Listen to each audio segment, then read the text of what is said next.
Bu dunyo tugab, qiyomat qoyim bo'lganidan keyin barcha insonlar so'roq savol, hisob kitoblardan o'tib bo'lganlardan keyin mu'minlar farishtalar qurshovida jannat sari ketib bormoqdalar. Har bir ummatning oldida o'z payg'ambar uzoqdan juda ham xushbo'y, o'ta yoqimli muattar hid taralmoqda. U jannatning hidi.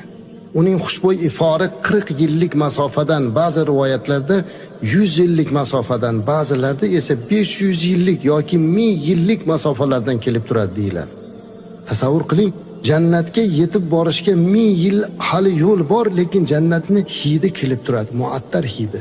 Bu masofalarning har xilligi insonlarni amallariga ko'ra bo'lar ekan.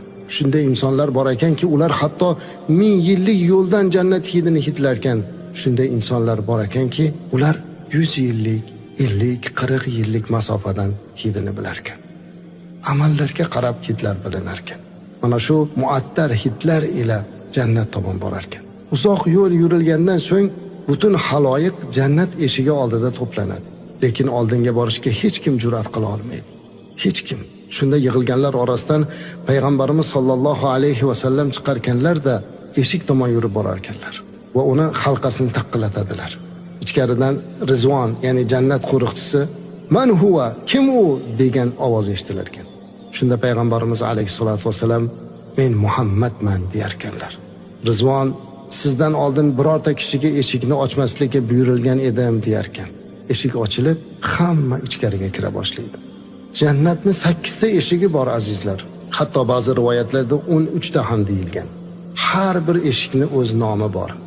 Kimki ahli namoz bo'lsa, Bobus Salot degan eshigidan, ya'ni namoz eshigidan.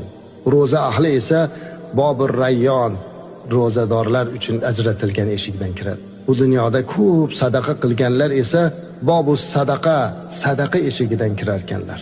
Ammo bilasizmi azizlar, mana shu hamma eshikdan u zotni ismi tilga olinadi. U Bobus Salot bo'lsin, Bobur Rayyon bo'lsin, Bobus sadaqa bo'lsin, bu buyuk sahoba Abu Bakr Siddiq radhiyallohu anhu bo'lar ekanlar.